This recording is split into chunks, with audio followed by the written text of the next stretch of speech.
a democratic place and not a place that's run by a few administrators who rule by authoritarian fiat on the basis of whatever pleases the Board of Trustees. I'm a clinical associate professor. I've been teaching at NYU for 10 years, and I'm a member of the organizing committee of Contract Faculty United. And you are on strike. And we're on strike right now. And why is that? For 18 months, we've been bargaining for a first contract with an administration that has stonewalled us and slow-walked the process the entire way, violating labor law in the process. Exactly. And so, we finally said enough is enough. So tell us a bit about what you're fighting for then. Yeah, we're fighting for, obviously, better pay and benefits, but also for academic freedom, for protections of common sense guardrails against the use of AI in the classroom, et cetera, et cetera. Now, AI is really big, and the fall of democracy is very big as well. So tell us about academic freedoms, and then we'll talk about AI. I mean, when we talk about democracy, what we are doing is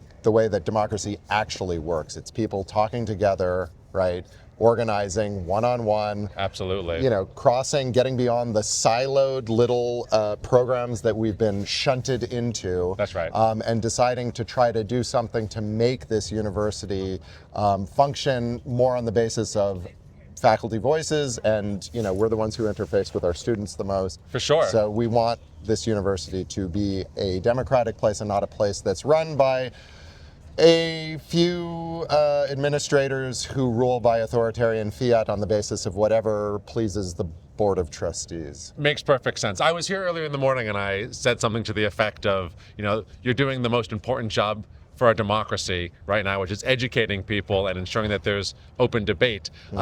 And you had said as well earlier this morning that one of the reforms you'd like to see possibly from government is to ensure that NYU operates in the public interest by changing the composition of the Board of Trustees. Yeah. Can you tell us a little bit about that? Well, it's not so much about, changing the composition of the Board of Trustees is the bigger picture. The question is, this university used to refer to itself as a private university in the service of the public. Yeah. Right? Anybody who's at NYU right now knows that that is just simply not the case, okay? What we're talking about is a much larger academic labor movement that has been growing for months and years. Yeah.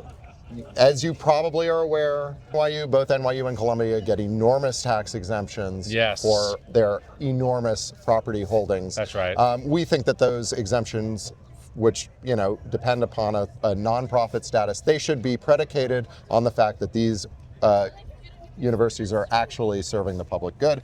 And you cannot do that if you have boards of trustees who have no interest in or background in education whatsoever. They're there for personal prestige, for personal enrichment in certain cases, and they're largely made up of tech and finance people who just have no interest in what actual education is. They have been doing an incredible disservice to the academic mission of this university, and that needs to change. Makes perfect sense. Now, one last thing, you mentioned the trustees in tech. I want to come back to the AI question because that was a big point in the most recent writer's strike. It was a huge point in the nurses' strike that just concluded, or actually I think some of them are still going at it. So tell us a bit about the AI concerns in this situation. Right. Well, you have the same situation here that you have in a lot of industries, that the administrators want to shove that down the throats of their students and their professors without any real engagement on it. They're supposedly holding some listening sessions around it right now. But that's a joke, as they often have been on this campus, unfortunately. Talk to anybody who was involved in the so-called listening sessions around the encampments that took place here when 60 members of our community were brutally arrested, and you'll know how closely the administration listens to their students and faculty and staff. That is the people who actually make this university what it is. And so what are the concerns around AI, and what are you all asking for? Well, the concerns around AI erode the academic ethos of the university. As of now, the administrators have basically refused to even engage on this issue. That should tell you how deeply connected they are to interests that do not actually serve the public good. The fact that they are so wedded to AI that they won't even negotiate over that topic, and they haven't up until very, very recently when we finally decided to go. Now, there's one more issue I hear that NYU won't touch with a 10-foot pole, won't even engage on, and that's housing in the area. Yeah, that's right. Well, we know that the cost of housing is, one of the biggest issues in this city. It's certainly the issue that was front and center in the mayoral campaign that we just had. We do have tenured faculty and some contract faculty who have housing. NYU has illegally, I will say, refused to bargain over housing completely.